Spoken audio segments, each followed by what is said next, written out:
I asked 5,000 saltwater aquarium enthusiasts in my Facebook group which filtration method they preferred the most out of a sump, all-in-one, canister, or hang-on-the-back system. And the one that they picked that's going to reign supreme as the best one is probably going to surprise you. I took all of the information from that Facebook post and all of those comments, and I basically broke it down into likes and dislikes of these 4 different types of systems.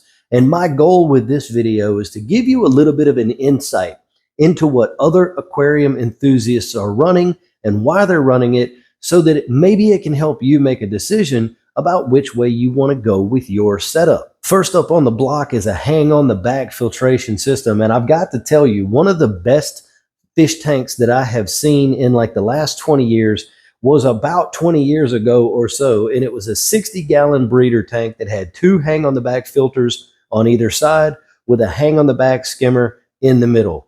That was it as far as the filtration goes. Some of the things that people noted that they liked about hang-on-the-back filters was the affordability, the ease of use, and the compact size of the filtration itself. All 3 of those things were mentioned several times, and by far the budget friendliness of these filters and the ease of setting these things up and using them was by far the main thing that people talked about when they were talking about these hang-on-the-back filters. But there were some dislikes, and most of the people said that the aesthetics and the salt creep that's created by these hang-on-the-backs were the biggest problems that they have. And not only that, the limited filtration power of a hang-on-the-back system is not going to be right for everybody's tastes. Hang-on-the-back filters are going to be really good for filtering lower bioload aquariums, especially if you're able to put some biomedia inside the filter itself and not just rely on those little cartridges that you take in and out of the filtration system.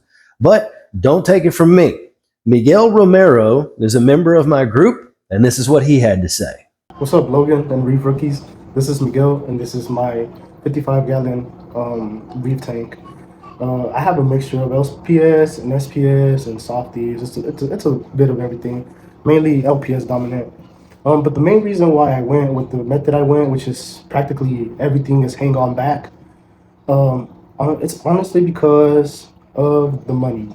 So we all know practically that this hobby can get really expensive really fast, especially if you get all the nice computers, dosers, all that stuff. It adds up really quick.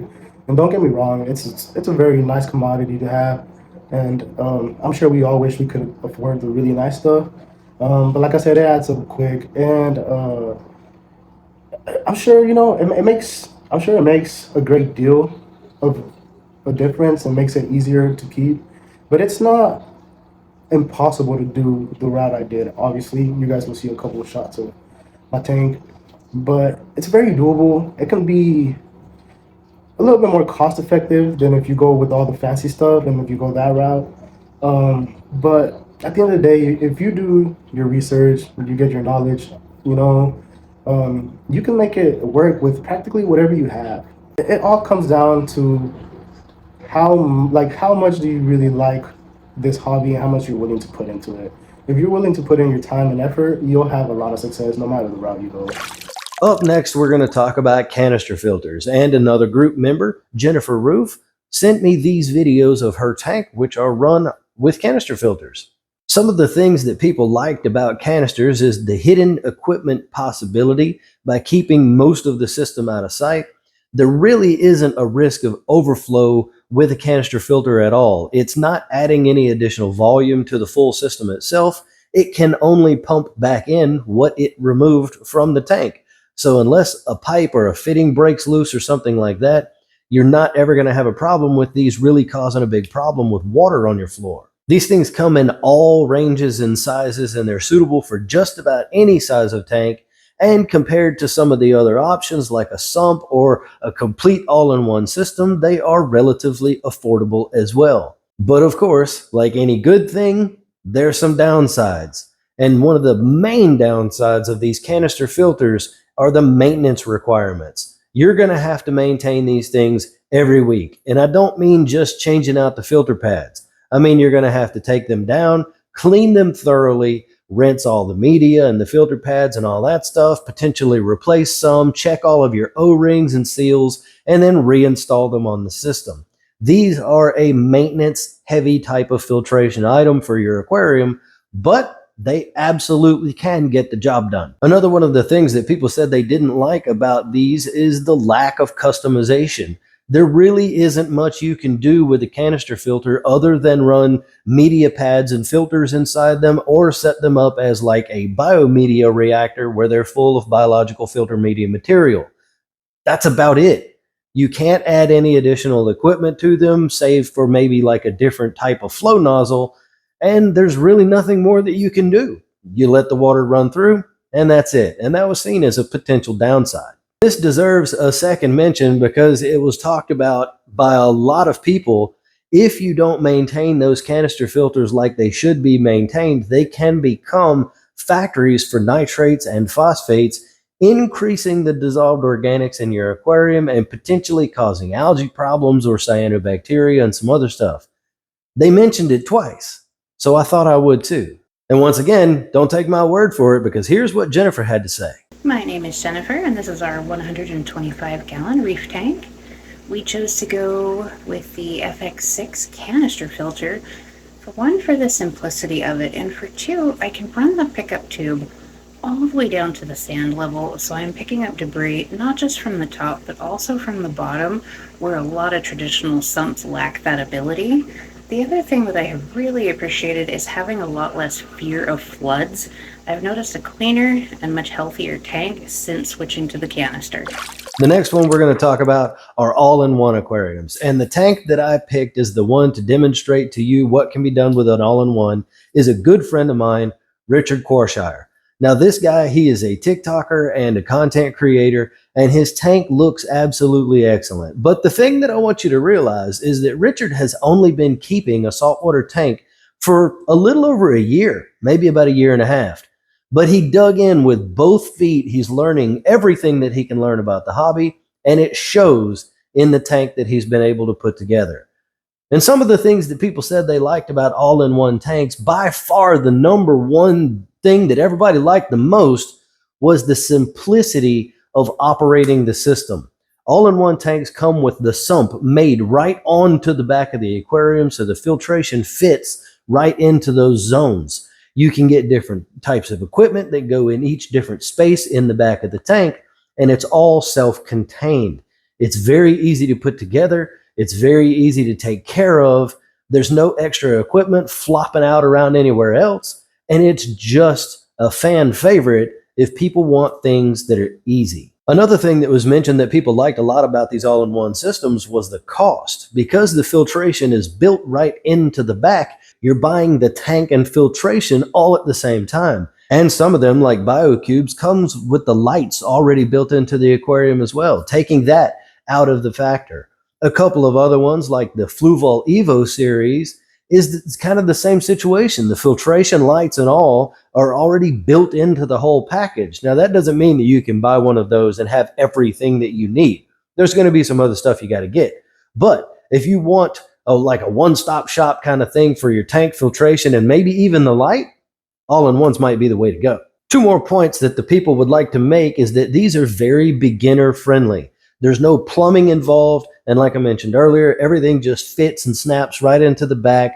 You can organize them a couple of different ways depending on what type of equipment you want to run and whatnot, but generally speaking, super easy and very difficult to mess them up. And the last thing is the compact design, which is very, very important to some people, especially if you're living in, say, like a college dorm situation, or maybe you're in an apartment and they don't want you to have a big tank, but they said, a small aquarium would be fine.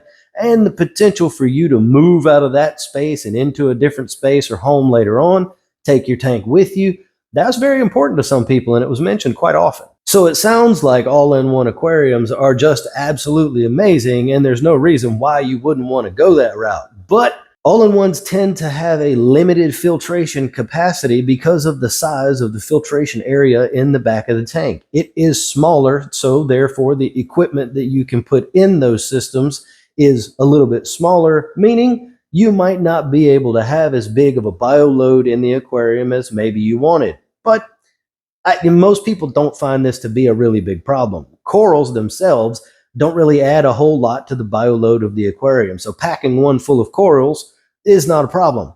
But fish choices are going to have to be made with some care depending on what type of system you want to run and what equipment you're going to put in it. Another issue that people mentioned were maintenance challenges. Because of the small area of the filtration in the back of the all-in-one, it can be hard to get down in there sometimes, especially on some of the smaller, like 13.5 to 15 gallon cubes. You really can't get your hand down in there, so you have to clean it with tools, and that was a problem for some people. Two more things that people didn't really care for about the all-in-ones are the scalability of the systems and the fact that all of the equipment is exposed and you can see it. And as far as scalability goes, if you have one of these all-in-one systems and you want to upgrade, you're going to be upgrading to an entirely new system. With some of the other options, you may be able to upgrade pieces and parts and increase the effectiveness of your system overall. But with the all-in-ones, you're pretty much going to be limited to what that system can do. There are a few ways where you can add a reactor here or there external to the all-in-one, but they're really not that scalable in the grand scheme of things unless you get really creative with your DIY skills. And as far as the visible equipment goes, this ties right on par kind of with hang on the back systems. You're going to see your skimmer. You're going to see your heater poking up out the back of your all-in-one. You can be creative with what products you put in the back in that filtration area, and you could probably get most of it hidden. But you're definitely going to see some of it, and some people didn't like that. Hello everybody, my name is Richard, and you know me on TikTok and Instagram as Richman's Reef. This is my 25 gallon all-in-one reef tank, and I went with an all-in-one system for primarily two reasons. So the first reason was the space that I had to work with when I wanted to start a reef tank. So having an all-in-one system means that I don't have to worry about external filtration, and I also didn't have to worry about plumbing my tank to accommodate any sumps. The second reason is that since I was transitioning from freshwater into saltwater, and as a beginner at the time, I wanted a tank that I could easily set up and be ready to go. So having an all-in-one system where the filtration is in the back chamber was very easy to set up. And being in the hobby for almost a year and a half now, I can confidently say that having an all-in-one system has given me the opportunity to learn everything that I need to learn about starting and maintaining reef tanks like this. So hopefully this helps anybody out there who is planning on starting a reef tank. If you do not have a huge budget, or if you don't have the space, definitely look into getting an all-in-one system. I hope this helps. Peace. And the last type of filtration system we're going to talk about before I reveal the big winner to you guys is a sump style system. And who better to choose to show you a sump style system than me? Of course, I really just want to show off my fish room, but I have used sumps on all of my systems for the past probably 15 years, and I feel like I have a really good handle on what's good and bad about these systems. So let's talk about it. A lot of the people in my group said a lot of the same things that I would have said about a sump style filtration system, and the customization and versatility is off the charts. That was mentioned more than just about anything else. Your imagination can take you anywhere you want to go with a sump style system. Mine goes through the wall, and my sump is in the room behind my fish tank so that I can maintain it without having to dig around underneath the tank and in the stand. With my back injury from my previous workplace, this makes it so much easier for me to take care of my tanks. And honestly, I hope I never have to have another tank without a fish room behind it. The aesthetics of running a sump on your aquarium are bar none. You can hide that thing away in the stand or even around the corner or in another room like I was talking about, and you just don't see any of the equipment. It's a super clean display. Everything is tucked away. nice and tidy. Ease of maintenance is another thing. With a sump under your tank, you get to pick which piece of equipment you want to maintain at a time. You can take the skimmer out without turning the entire system off if you want to. Clean the skimmer, get it all good, put it back in and turn it back on. The ease of taking care of everything within your sump system is just top tier. Another benefit of a sump system is the increased water volume. When you add that water volume to your already existing display, it makes fluctuations take a little bit longer to take place. So that is a very good point for sump systems as well. Better nutrient control and scalability of a sump system kind of go hand in hand. Being able to add equipment when and where you need it to be able to control nutrients in a more controlled manner. That was a terrible way to say that. You get the point. Being able to add this other additional equipment or expand your system for very specific needs and reasons, like running phosphate reactors or an algae reactor, or including a refugium, or adding a skimmer section, and so on and so forth. It's just so much easier with a sump. Basically, until you run out of room under your stand or in the room where your sump is at, you're unlimited for what you can do. I like sumps, but we got to talk about the bad sides. Up first on the things that people didn't like too much about sumps was the cost, and I absolutely agree. If you buy a pre-made sump for your aquarium, they're going to be expensive. The one that I have on my system retails for about $1,200, and that is just for the sump itself. That doesn't have any equipment in it or anything like that. So they can be very expensive. But there are DIY options. If you look on the old Azon place, there are sump baffle kits that you can get to go into like a 20 long and even into a 40-gallon breeder to turn those tanks into sumps. So might be something worth looking into if you're interested in that kind of thing. The next thing up is a big one, and this one is one that I intend on making a total video all on its own, and it is the risk of an overflow with a sump system. Now, there are things you can do to minimize that risk, and if you design your system properly, it's not that much of a concern. But there's always that chance that if a piece of plumbing breaks, or if a fitting breaks, or a bulkhead breaks somewhere, you could flood your house. It is a possibility, and it turns people away from going down the sump route. Now, I will say this. I have only ever had one system in about the last 20 years or so that caused an overflow in my house. Now, I have overflowed my house a bunch of times, especially filling up RODI drums. Comment if you know where I'm talking about with that.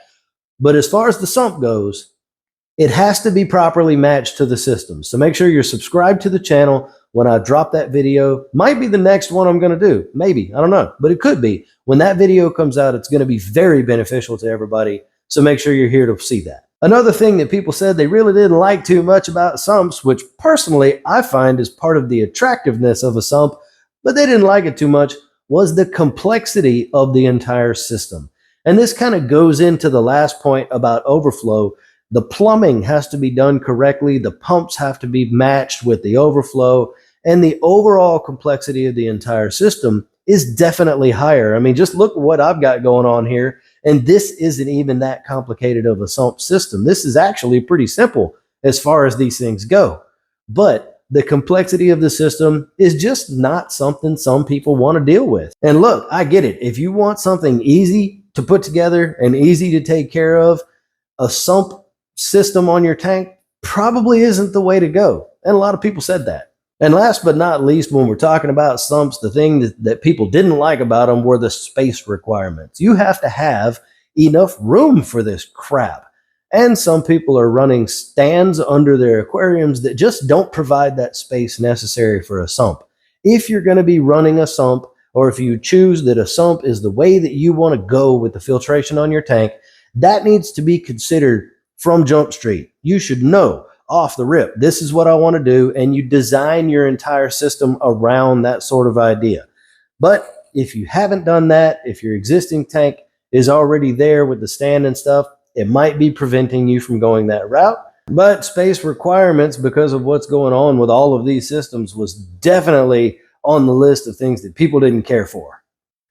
So which system came out on top? And before I tell you which one took the #1 spot, I will tell you that the hang on the back type of filtration system was the least popular.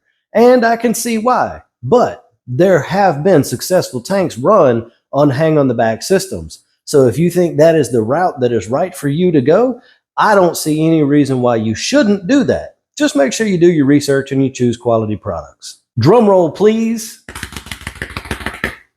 Sumps were by far the favorite system among the people that I polled. But I'm surprised by this because while they are an amazing tool and they're my personal favorite, I really thought that all-in-one aquariums were going to take the win. I can understand why they didn't, but it honestly shocks me that sumps were the one that people chose the most. They're complex, they're very expensive, they are easy to maintain sometimes, but if they're down under the tank, it can be a pain in the butt as well. And all-in-ones are just so simple. You know, it's a self-contained unit and they're easy to change out the filters and easy to clean and stuff like that. I really thought the all-in-ones were going to take it, but I totally get why sumps did. And I'm pretty happy that they did, if I do say so myself. Watch that video right there.